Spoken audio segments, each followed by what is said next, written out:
How's it going, everyone, and welcome back to our League of Legends Top 5 Plays for another episode full of highlights submitted by you wonderful folks out there. In this series, we see a lot of the same champions because of their playmaking abilities, so for this video, I tried my best to change things up and give some new champions a chance to be featured. On that note, let's get things rolling with our number 5 play from Simply Fjaden on Aurelion Sol, who's pushing mid when the enemy team come in from the backside. The stun goes out, connecting onto Nautilus to somewhat stuff the engage, and then he expands his passive and dishes out damage with his AD carry. Voice of Light pushes and groups him at the perfect range, and when the timing's right, he flashes so that his W finishes MF and Evelyn back to back. Things keep on rolling with a catch on the crank from the Star Surge stun, taking him down for the quad. With no damage left in the enemy team's tank, nothing's gonna stop this dragon from getting the Pentakill and winning the game after being sandwiched and forced into a 4v5.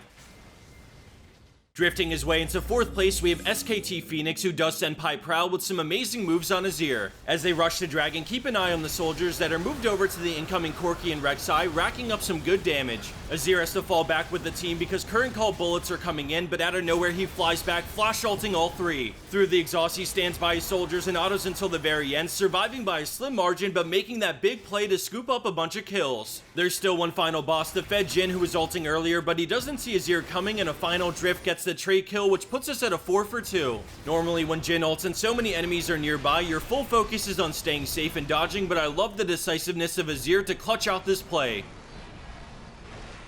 We all know how hard it is to play certain champs while behind, and Lee Sin might be one of the hardest, so keep that in mind because in our next play, he's very underleveled. These things can and do happen to everyone, but it's how you adapt your mindset that's key. Let's get into the play because Lee and Ryze are completely outnumbered while trying to defend, but he decides to sack his own teammate to the beast so that he can get the jump on Jax. Lulu barely drops turret aggro, so he tries to finish her off and gets denied by Summoner Heal, but no matter because he uses Jhin to send Lulu airborne, getting both kills back to back. Pantheon beelines it towards him with passive ready, but a resonating strike into a media flash makes it so he can't combo the stun with Heartseeker strike, and is forced to chuck the spear, which isn't enough. With Nami close by, he confidently walks up and lands another Sonic Wave, activating it to take down the Fed Pantheon and level up for a 3rd time in this one play.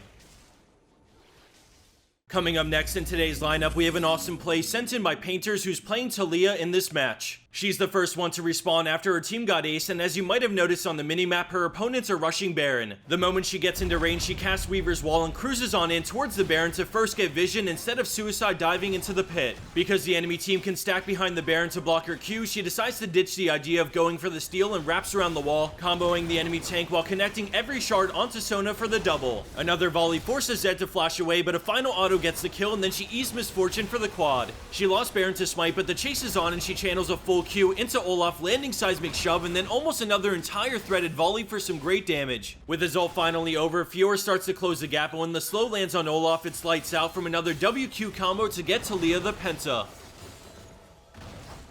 And for our number 1 pro play for this week, we have TheForsakenPanda, who pulls off what every Karthus main dreams of. You know, all the Karthus mains out there. His team gets caught out by a bunch of crowd control, and while they kite back, he throws out Qs and turns on Defile. Keep a close eye on the lay waste placements as he exhausts the enemy Yasuo and starts burning through the opposing team's Locket shield. Despite the 5v2, he walks into the heart of the enemy team to get a better position, going into stasis right before the Leona stun connects. At this point, he's done for, but watch closely at these next few Qs because he really pushes his passive to the limit, landing one final lay waste before last second channeling Requiem for the instant Pentakill. It's super hard for a champion like Karthus to land the number 1 spot, but between his decision making, positioning, and knowing the limits of his champion, he essentially 1v5s this team fight.